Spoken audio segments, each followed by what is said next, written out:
का बजट सत्र लगातार जारी है और क्या कुछ इस दौरान विधानसभा में कह रहे हैं गुलाब चंद कटारिया, सुनते हैं। अब आपने देखा कि ये जो 21-22 में आपने बी रखा वो 1,84,330 करोड़ का रखा।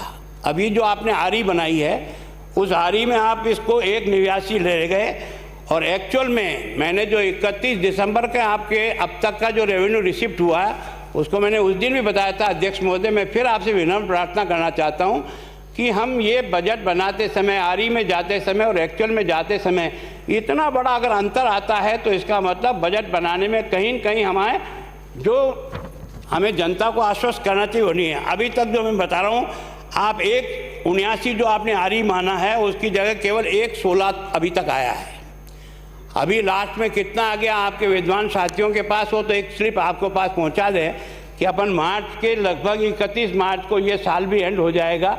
कम से कम इनके पास फरवरी तक के तो आंकड़े आ गए होंगे कितना रिसीव हुआ, कृपया करके वो बता दो, समझ में आया।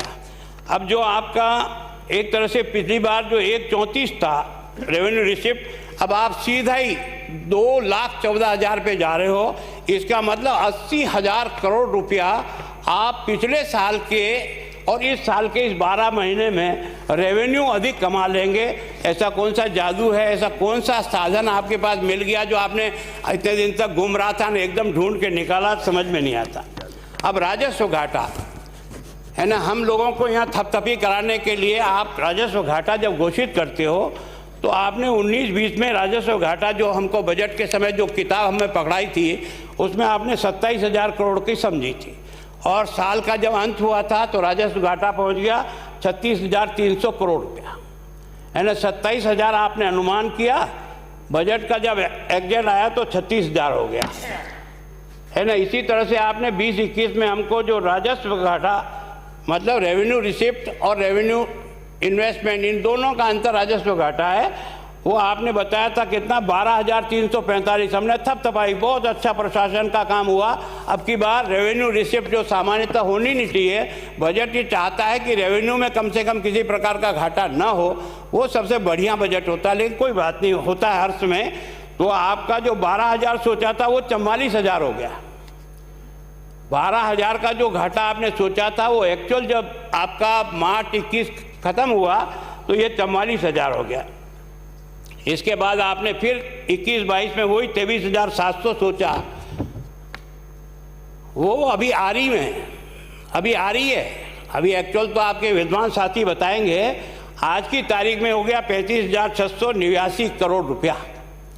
मतलब आप, और इसी तरह से आप हमको मेजर थपथपा रहे हो कि राजस्व घाटा इस बार 23,000 करोड़ होगा। मैं आज कह रहा हूं आपको ये 50,000 करोड़ रुपए से अधिक जाएगा। ये केवल आंकड़ों का माया जाल बनाकर तालियां पिटवा सकते हो, लेकिन जमीन के ऊपर विकास नहीं जाएगा। वो भाटा जरूर आपको याद करेगा कि मुझे यहाँ लगा के गए हो, पूजन करके गए हो, मैं अभी तक यहाँ जंगल में बैठा बैठा रो रहा हूँ। ये स्थिति पिछले कई वर्षों से जो होती चली आ रही उसके बारे में निवेदन कर रहा हूँ। इसी तरह से आपने देखा होगा पूंजीगत प्राप्तियाँ, है ना। पूंजीगत प्राप्तियाँ ये तो सारा कर्जे से ही और सरकार इधर से लेकर के एडजस्ट करती है, उसमें भी बहुत बड़ा अंतर है। आपने सोचा था 19 में 69,000 करोड़, आपको पैसा लेकर के इसको 73,000 करोड़, 4,000 का अतिरिक्त कर्जा लेकर के आपको अपनी योजनाओं को बैठाने का काम करना पड़ा। इसी तरह से आपने 52 सोचा, पिछले साल 52,000 करोड़ रुपया का हम जो है ना पूंजीगत प्राप्तियां समझते हैं, 52 की जगह 103 करोड़। इसका मतलब लगभग 48,000 करोड़ रुपया कर्जा लेकर के आपने अपनी रेवेन्यू रिसिप्ट और वो जो घटी थी ना उसको एडजस्ट करने के लिए लिया। उसके बाद भी आपका घाटा बढ़ा। इसी तरह से आप अब की बार कमाल कर रहे हो। आपने जो है ना बी में आया 66,000 करोड़ और अभी बी की जगह जब आरी आई है इस 21-22 की, आरी कितनी गई है? आरी गई 1,29,000 करोड़, है ना। आपने सोचा था 66,000 करोड़, उसकी जगह आपकी आरी अभी बनी है 1,29,000 करोड़, 93,000, एकदम बड़ा है। मैं सोचता हूँ ये कोई बजट अगर इस तरह का चमत्कार होता बजट बनाने में, इतने विद्वान साथियों को 93,000 करोड़ रुपया हमको इसमें से एक्स्ट्रा लेना पड़ेगा तो बड़ा कमाल की बात है। तो सोचता हूँ, और अब आप 22-23 में सीधे आगे 1-31 पर है ना। आपका जो पिछली बार का जो प्राप्ति रही ना, वो आपकी 66,000 से आप सीधे बढ़ करके 1-31 पे जा रहे हो, डबल। और इसमें भी आपका पूंजीगत व्यय जो विकास को दिखाता है, पूंजीगत व्यय का मतलब विकास पे किया हुआ खर्च। आज विकास के खर्च में क्या है कि 19-20 में आपने सोचा था कि 19,000 खर्च होगा, हुआ मात्र 14,000 करोड़। इसी तरह से आपने 20-21 में सोचा 21,000 खर्च होगा, 15,000 ही हुआ। इसी तरह से आपने पिछली बार 21-22 में सोचा था 24,000, अभी आपने आरी में इसको 28 ले गए, जबकि मैंने जो आपका 31 दिसंबर तक का जो आपका पूंजीगत व्यय हुआ है वो केवल और केवल 16,518 करोड़ है। अभी आप ये 2-3 महीनों में क्या चमत्कार करोगे जिसके कारण से इसकी पूर्ति हो जाएगी, मेरी समझ के बाहर है।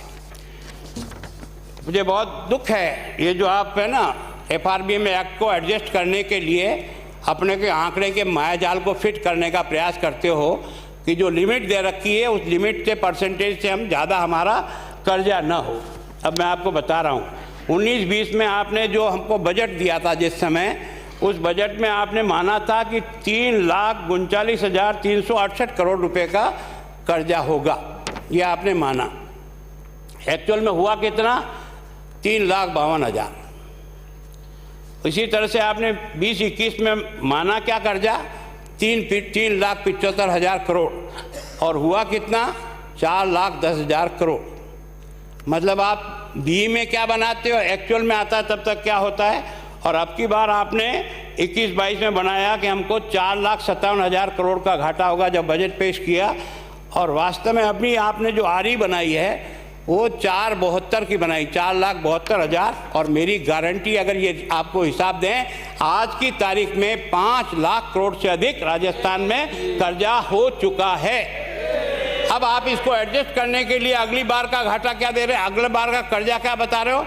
अगली बार का कर्जा बता रहे हो कि 5,31,000 करोड़ रुपया होगा इस बजट में, जो आप हमको अभी विनियोग विधेयक दे रहे हैं ना, इस सब की पूर्ति के लिए 5। और मैं आज आपको कह रहा हूँ यह कर्जा 6 लाख करोड़ से अधिक जाएगा। और इसमें अगर आपने बिजली विभाग और बाकी विभाग को और मिलाया जिनकी आपने गारंटी दे रखी है, तो ये कर्जा 8 लाख करोड़ के आसपास जाएगा जो गारंटी में है। और विशेष करके बिजली का लगभग आप 1 लाख करोड़ के घाटे में वापस पहुँच गए हो, लगभग। हो सकता है 10-20 कम हो ज़्यादा होगा।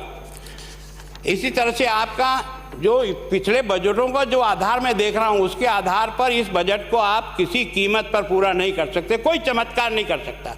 और मेरी गारंटी है केवल और केवल वैसी होगी जैसी एक्चुअल जब बजट का फाइनल होगा तो ऐसी स्थिति आएगी। आपने सामाजिक सेवाओं पर जो व्यय है वो भी आपका ऐसा ही बताता है कि आपके जो पिछले कदम है ना, वो जिस दिशा में गए हैं वो केवल और केवल जनता को गुमराह करके झुंझुना पकड़ाने वाला काम है। आपने कहा था सामाजिक सेवा पर हम 84,815 करोड़ रुपया खर्च करेंगे, एक्चुअल में आपने खर्च किया है 73,800, मतलब एक तरह से आपने 11,000 करोड़ रुपया कम खर्च किया। और 20-21 में आपने सोचा था कि 85,753 करोड़ रुपया हम सामाजिक सेवाओं पर खर्च करेंगे, और खर्च हुआ 81,000 करोड़, मतलब 4,000 करोड़। फिर आपने एकदम 99,244 करोड़ पे आए आप 21-22 में, और अभी आप आरी में जा रहे हैं तो आरी में बता रहे हैं आप है ना 1,03,990 करोड़ रुपया करेंगे। और मैं आपको बता रहा हूँ 31 दिसंबर, यह जो 21 अभी जो आपका गया है, उस समय तक आपके पास सामाजिक सेवाओं में जो खर्च किया है वो मात्र 52,588 करोड़ रुपया खर्च किया है। अब ये जो 52,000 और आप जिसको 1 लाख करोड़ से, ये 48,000 करोड़ रुपया आप किस तरह से सामाजिक सेवाओं पर इन 2 महीनों में खर्च कर दोगे, हमारी समझ के बाहर है।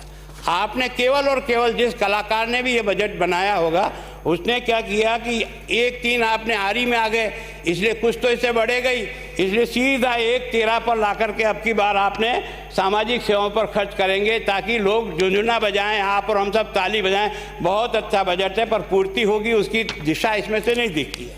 इसी तरह से आप देखो आर्थिक सेवाएं, जिसमें आपकी एग्रीकल्चर सब आ जाती है। आर्थिक सेवाओं में आपने सोचा था 66,000 खर्च, उसकी जगह 60 कर पाए 19-20 में। फिर आपने जो है ना 20-21 में सोचा था 58 खर्च कर पाए केवल 51,000 करोड़, केवल 51,000। अब की बार आपने सोचा 64,000 करोड़ और अभी आप आरी में आए 80,000 करोड़। मतलब आप उससे ठीक एक कदम पीछे 51,000 करोड़ रुपया खर्च करते हैं एक तरह से आर्थिक सेवाओं पर, और आप एकदम इसमें से बढ़ा करके 80,000 कर देंगे। मतलब आप एकदम 29,000 करोड़ रुपये का खर्चा बढ़ा देंगे एक साल में। इतने चमत्कार होगा। आपको केवल आगे का आंकड़ा एडजस्ट करना था।